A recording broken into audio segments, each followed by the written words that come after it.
And now, Pujya Atman Sri Swami Jyotirmayananda commences tonight's satsang with a Sanskrit peace chant. Om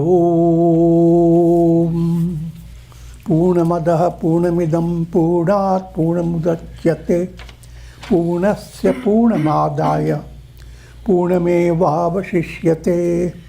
Om Shanti Shanti Shanti. We begin with a mystic song by Sri Swami Lalitananda, played and sung by Sri Swami Umananda and Rajneesh. Our song tonight is called Adorations to the Devi.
Adorations to the Supreme Compassionate Devi, who is incomparable in her power.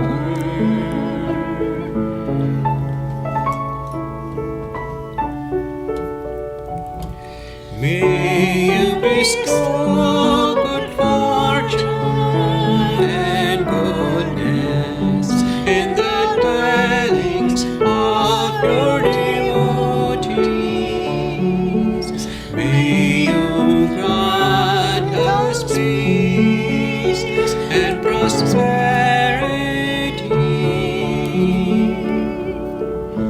Namaste.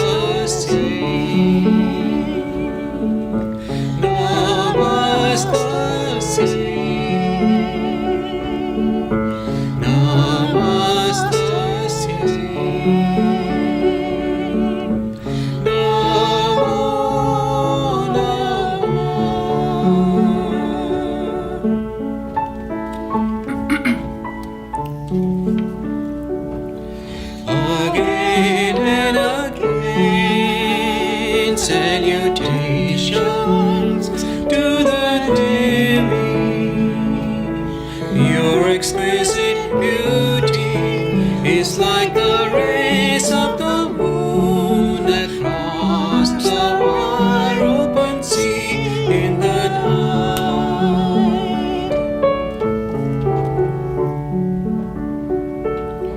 May you bring us joy and harmony. Namaste.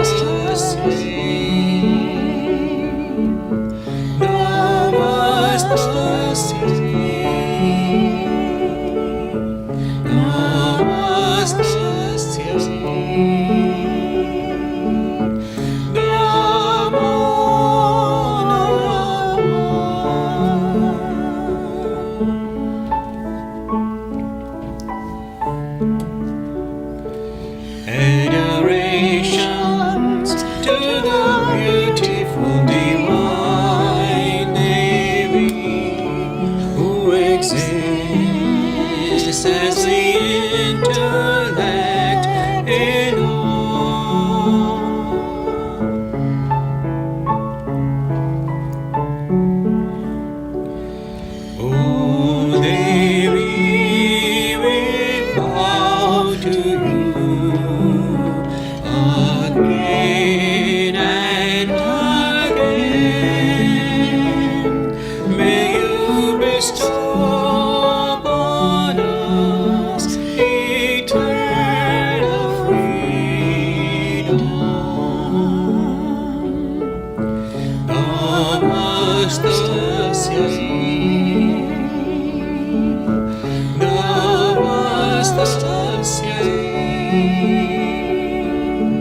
We are recording from the ashram of our revered Guru, Pujya Atman Sri Swami Jyotirmayananda in Miami, Florida.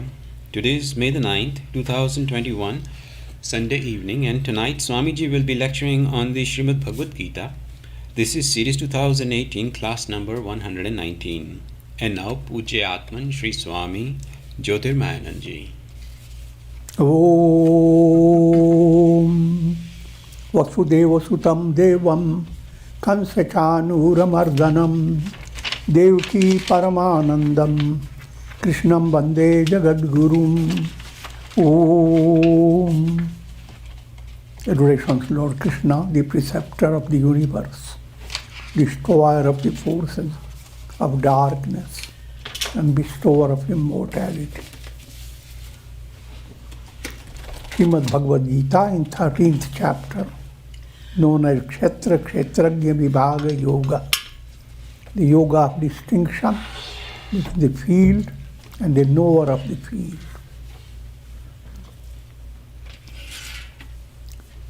Field is all that has evolved out of Prakriti, your body, mind, intellect, ego, your whole personality. And knower of the field is Brahman, Prakriti and Purusha. These two are the main constituents of every individual. And the whole description is highly mystical. Prakriti is only Maya, cosmic illusion.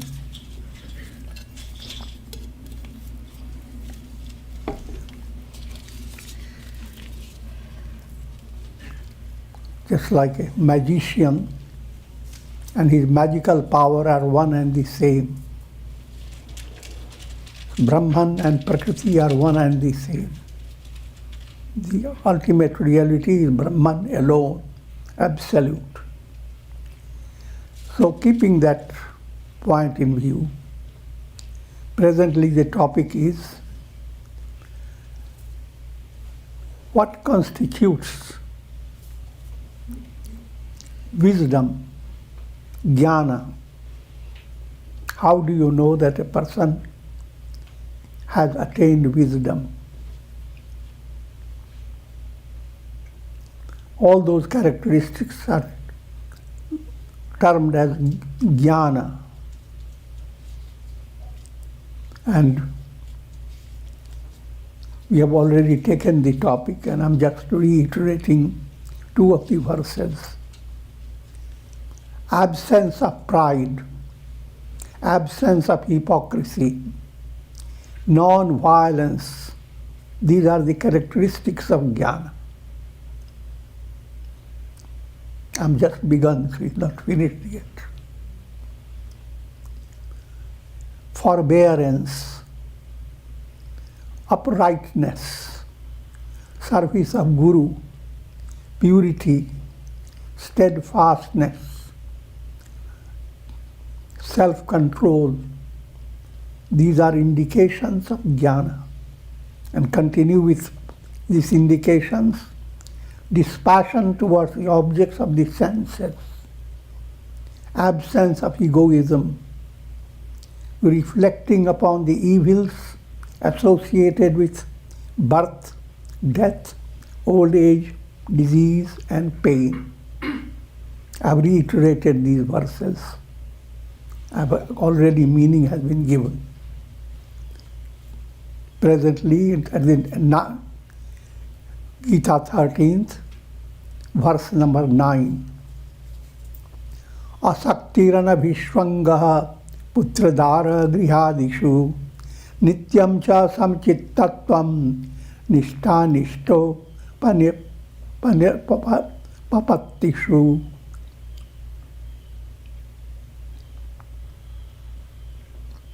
Non-attachment, asakti, same as anasakti.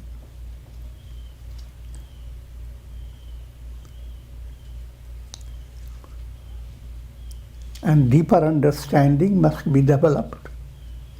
Generally, people hear the word non-attachment and they run away from the family, friends, to far distant ashram. This may be a disciplinary method, but this is not real non-attachment. The ideal non-attachment is an internal understanding that you are not the body, mind, intellect. You are Satchidananda. And similar insight must develop towards others. You can be very loving to your near and dear ones, but your love should be directed towards God that abides in them. And understand the difference between moha-based love. Moha-based love is directed towards external aspect of your personality, how you look, how you dress, and many other implications.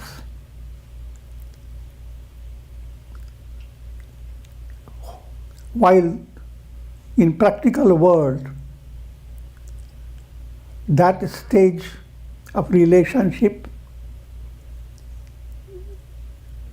will continue,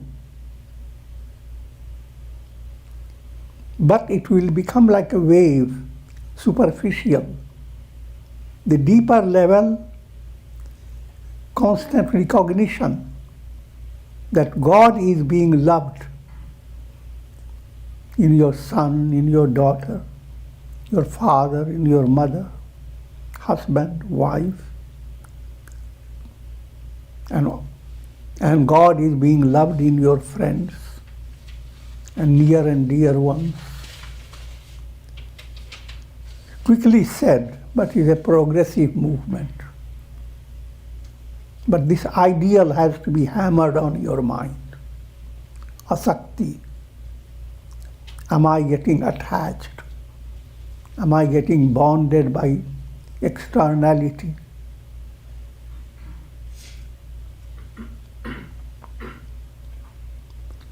And it is for this sake of practicing non-attachment that people take sannyasa.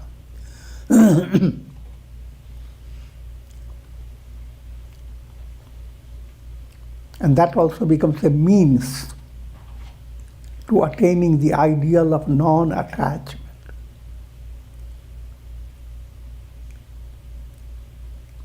And according to degree of spiritual evolution, souls, people in different stages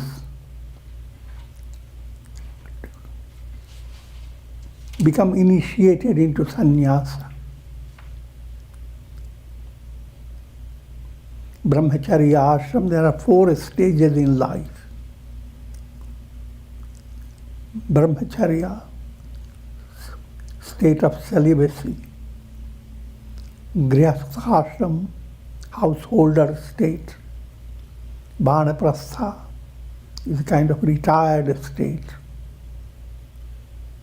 And then going beyond all is sannyasa. All these become the field for practicing non-attachment.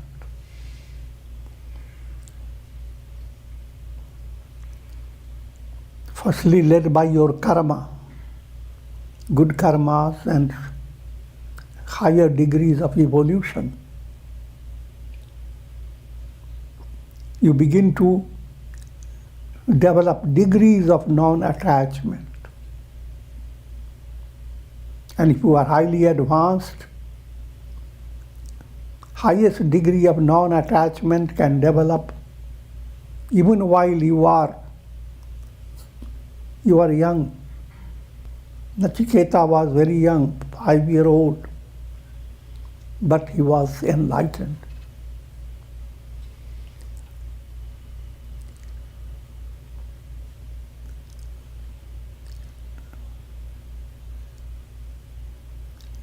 Next quality is absence of mindness.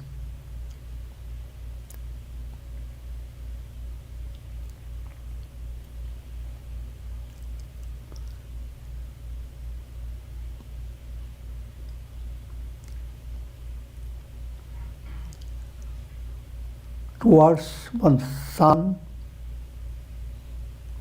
wife, house, and the like. In other words, reducing your me and mine. This is the purpose behind mantras. Nama, neither me nor mine. But me relates to egoism. If ego is purified, then your me relates to Brahman in you, and mine relates to all that is divine.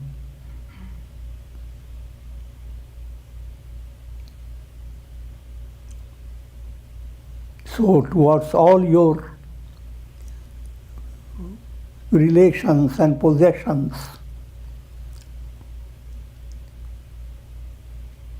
do not hold back the illusion that they are mine and they are glorifying me.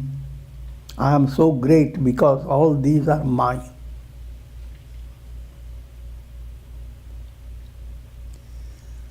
Constant equanimity of the mind in all circumstances. Nityam cha samchittatvam. Chitta in a state of samatva, equanimity. This points to 4 gatekeepers.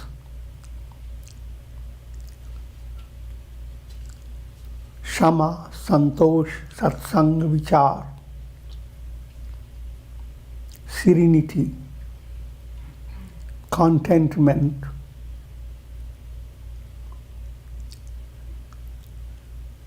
divine association, and practice of reflection. Who am I? All these are blended together. So when you are developing Nitya Samchittatvam, when you are developing that equanimity of mind, you are as if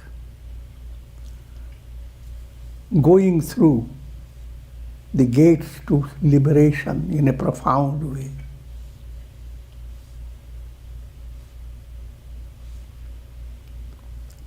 Equanimity of mind in all circumstances. Circumstances can be adversity or prosperity. Both are spiritually constructive for a spiritual seeker.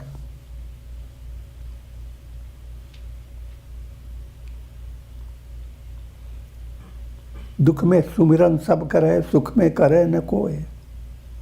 For those who are not highly advanced, they turn to God when they are under distress, facing very bitter challenge. But when the challenge is over, now their mind is after eating laddus. I'm joking. Mind is after eat, drink, and be merry, and be after worldly pleasure. But not so if you are spiritually sensitive. If you are in agreeable situation, you become more involved in japa, more in practice of your asanas, pranayams, japa, meditation, all the sadhana. And you consider it as a great opportunity.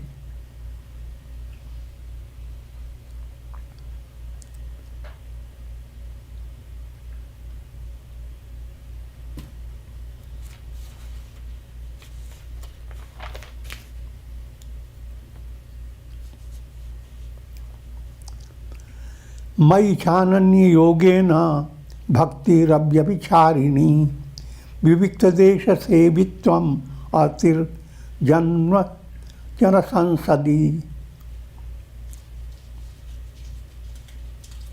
Unflinching devotion to me through the yoga of inseparability, Ananya Bhakti. Ananya Bhakti, let me give you some outline, is bhakti with God, of God. But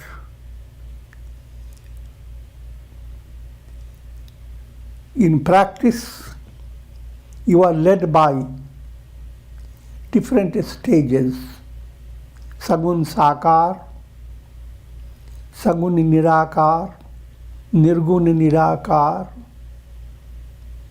All this I have been explaining before. And in the first stage, your mind goes after so many gods. God as Shiva, Brahma, Vishnu, Rama, Krishna. If you are in this stage, you are lacking unflinching devotion. You are lacking Ananya Bhakti. Ananya Bhakti means you get initiated into Ishta Mantra and consider all gods and goddesses as different aspects of the same central deity that you have chosen. God is one and absolute. All different gods and goddesses, you worship them, you are perfectly free to worship them according to your feeling, according to your heart. Upasana is an act of heart, is an artistic movement. And you can choose any aspect of God. Early in the morning, you can choose sun god. Gradually, you may choose Lord Narayana or Lord Shiva or Durga Devi, Lakshmi Devi, Saraswati Devi. But while choosing different aspects, never develop the idea that we're moving away from Ishta Devata. Rather, if your Ishta Devata is Rama, then by worshipping Durga Devi, you are intensifying your love for Rama. By worshipping Lakshmi Devi, you are intensifying love for Rama. Because Rama is the absolute reality behind all deities. Deities are different angles of the same divine self. If you have that type of understanding, that is called Ananya Bhakti, Abhyavicharini.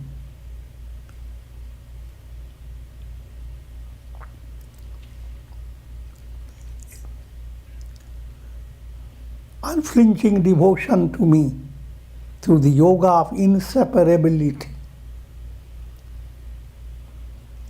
Abiding in inner solitude. And where do you abide? You abide in the virtual state. The modern world has taught you what is meant by being virtual. I'm joking, but the idea is to understand that your deeper I am is separate from your body, mind, intellect, ego. But that's an advanced way of talking about it. The progress has to be gradual, leading to absolute internal detachment, abiding in inner solitude. And that's the secret of enjoying serenity. Though active in daily life, involved in the practice of integral yoga, but in a rhythmic manner, action, karma yoga, bhakti yoga, dhyana yoga, jnana yoga, all these are four aspects of your personality, and they must be in accord like the strings of a veena. And the more you are in accord, greater is your internal union with God.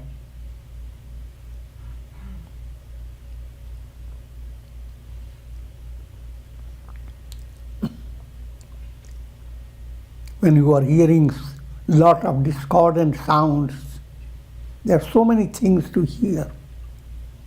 But when you hear melody and your mind is being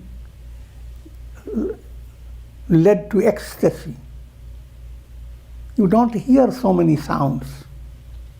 Your mind simply begins to melt.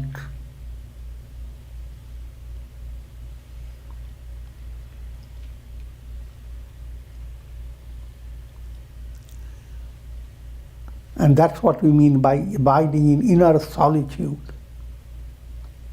Not delighting in company of the worldly minded. Remember, worldly interaction is in four stages,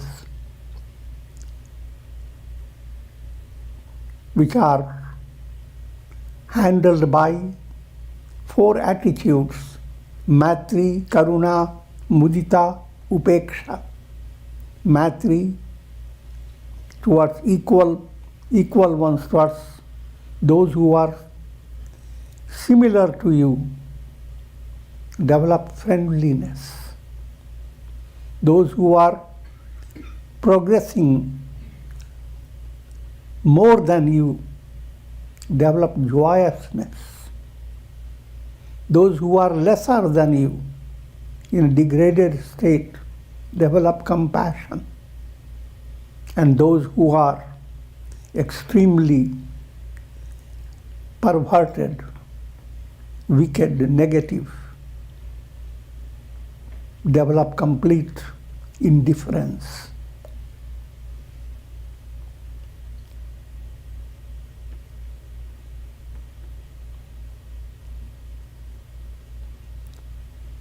So keeping that in view, do not live to enjoy evil association, or do not live to be helplessly drawn to negative association.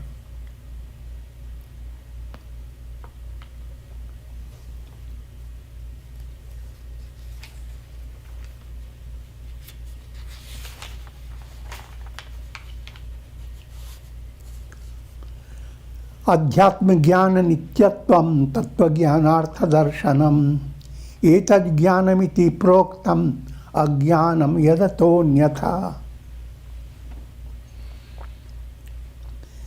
ever devoted to the knowledge of the self.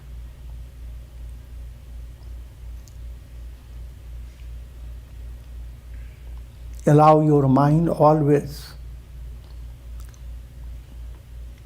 to be alert, sajag, like keeping your mind awake to higher reality. Don't get lost in your daily challenges and problems. Ever be too devoted to the knowledge of the self. Experiencing the result of Tattva Gyan. The result of Tattva Gyan is being free of mala, vikshepa and avarana. Mala is gross impurities. Vikshepa that creates mental distractions led by subtle desires. Avarana is the veil of ignorance. And all these are called knots of the heart, granthis. And jnana removes these granthis.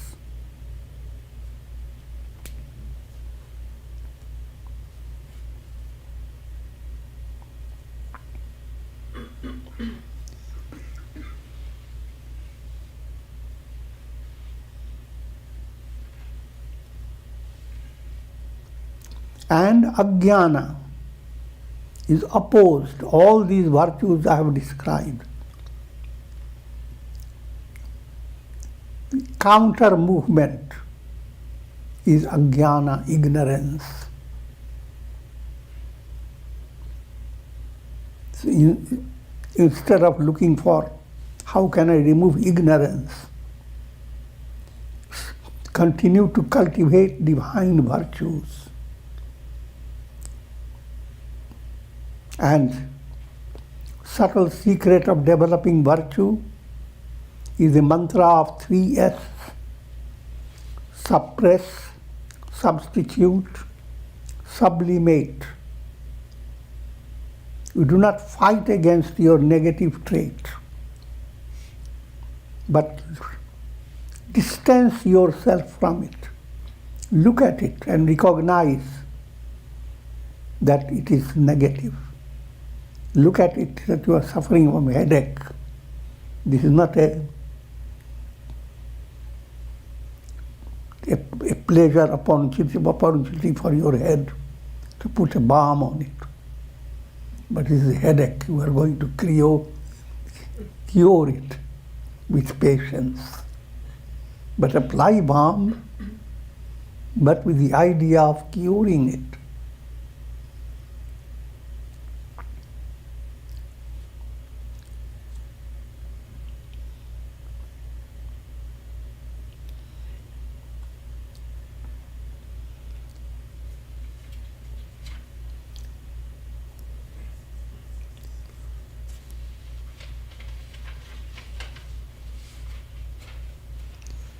Jneyam yat sat pravakshyami yad jnatva amritamashnuti anadimat param brahma na sattan na sadvutyate.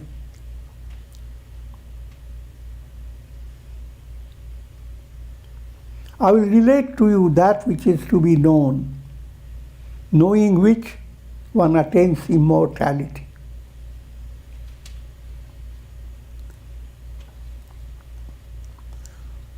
All this jnana you are developing, jnana lakshanas, imply by developing these virtuous qualities, you are securing that you are on the right course leading to enlightenment.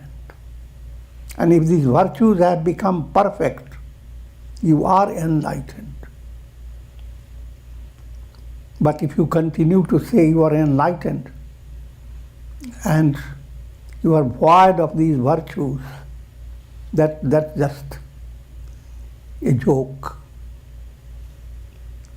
In other words, you are not really enlightened.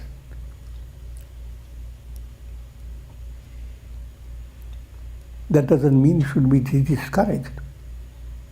You continue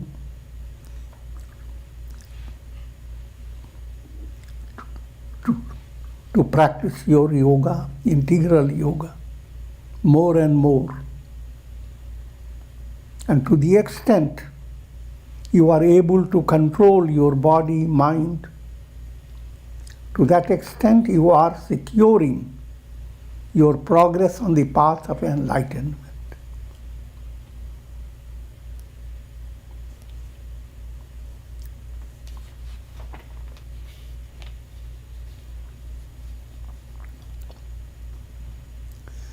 Sarvatah panipadam tat sarvatok shishiro mukham sarvatah shrutimaloke sarvamavritya trishtati. With his hands and feet everywhere, his heads, eyes, ears and faces everywhere, that Brahman dwells in this world, permeating all.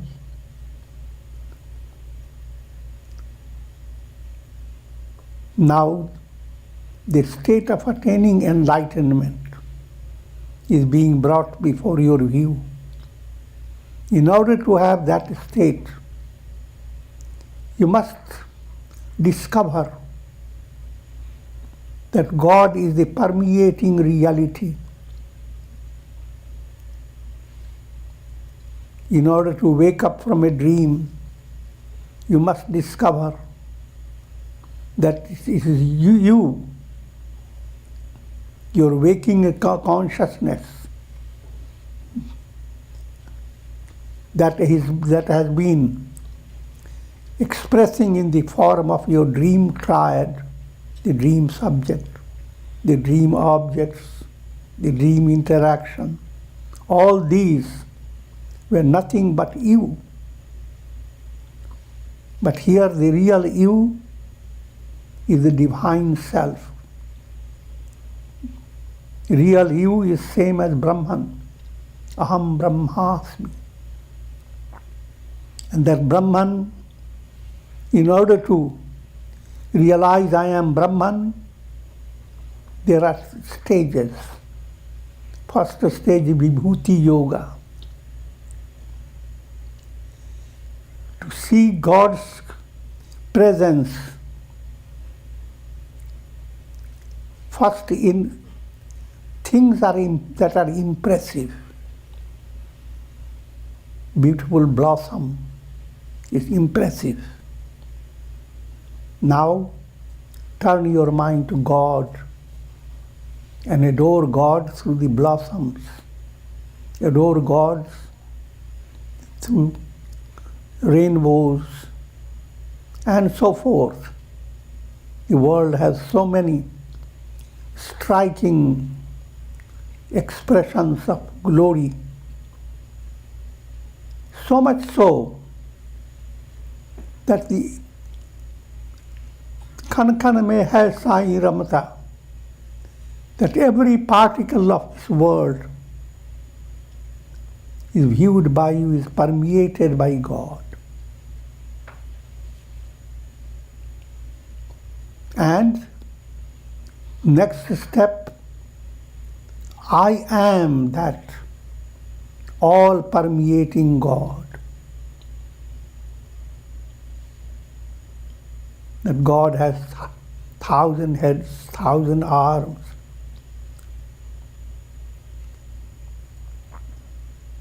And finally, I alone am. This is the picture of attaining wisdom.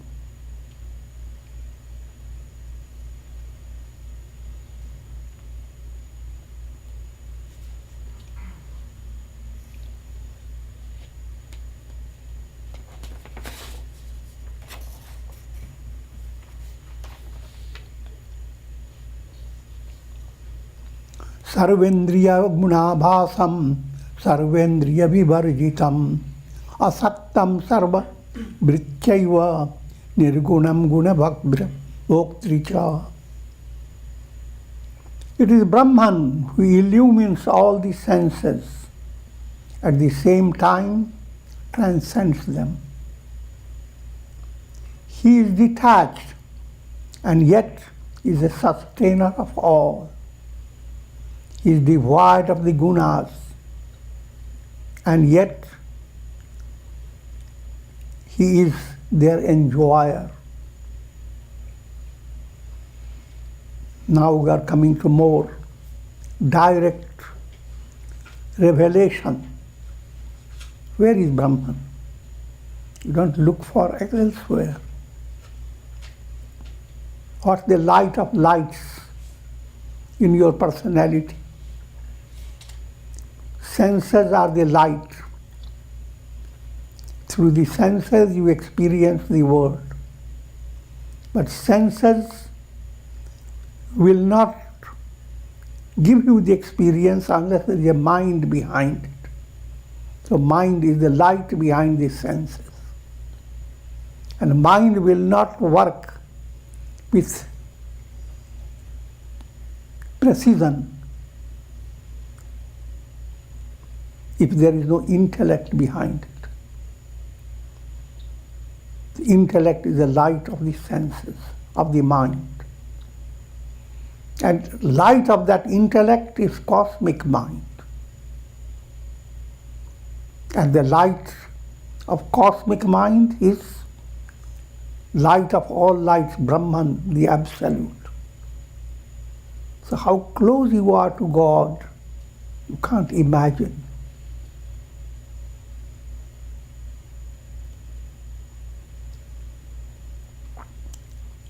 So, all your perceptions, all your experiences, pleasant, unpleasant, all are illumined by light of God. And that light, just like to say, sun illumines all its illuminations. Countless reflections of the sun, they are illumined by the sun. Countless illuminations are illumined by the sun. But the sun in itself is untouched by all these illuminations. Sun is beyond. So, the innermost reality is beyond all these illuminations created by senses, mind, intellect, ego, chitta.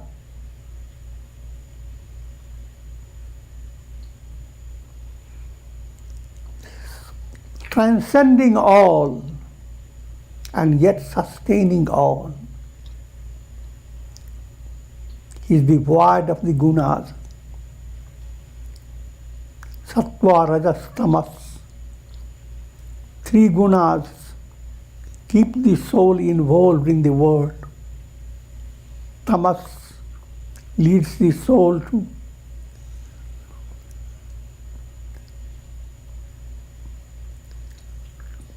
to a demoniac state.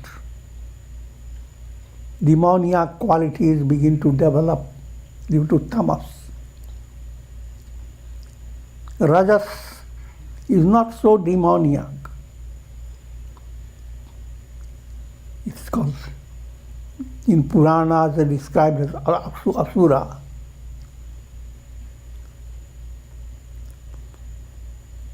And those who are advancing, they come in Rajas state. And more advancement is done by Sattva. Think of the Ramayana, in which Ravana is tamas. Rather, Kumbhakarna is tamas. Ravana is rajas. Vibhishana is sattva. And all the three, how they function in your life of sadhana. Ultimately, all the three are transcended. Sattva, Rajas, Tamas.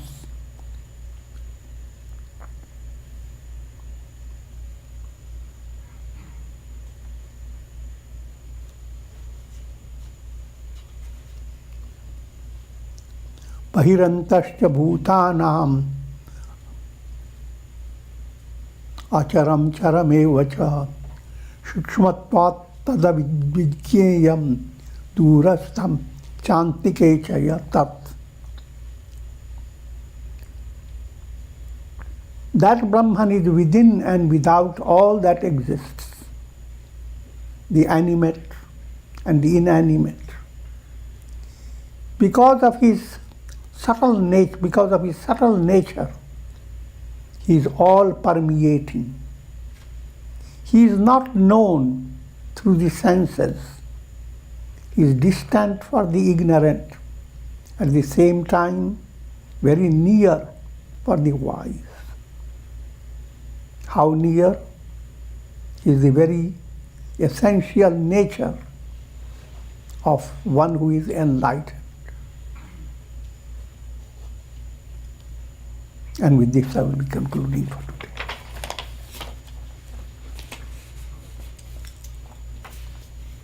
Om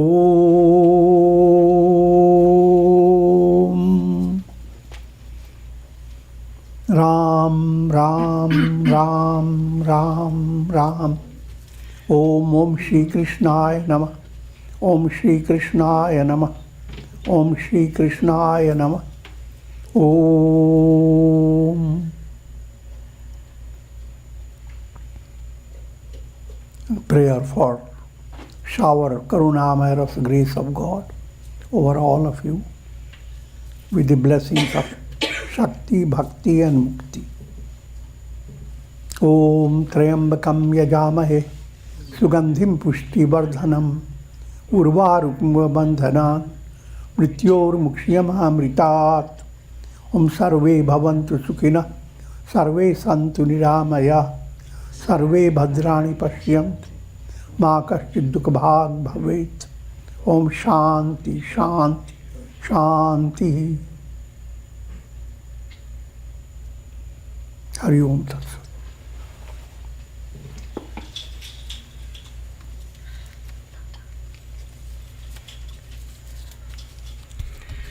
On behalf of Swamiji, I'd like to wish all the Devis who are listening a happy Mother's Day.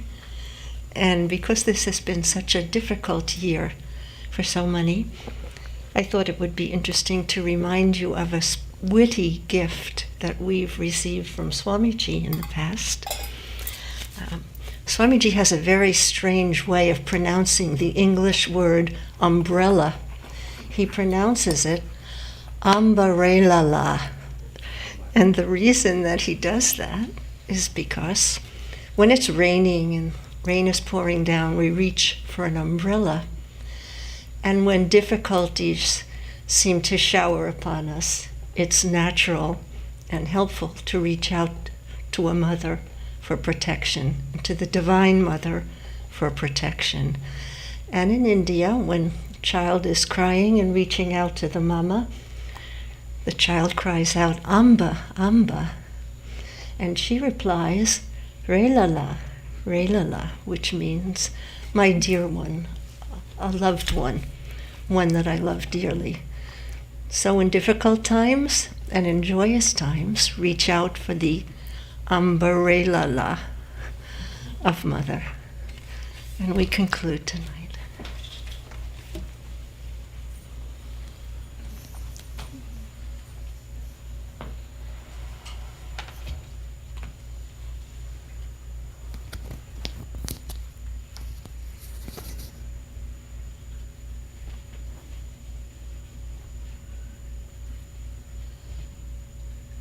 Om Shri Satgurunath Maharaj Ki Jai.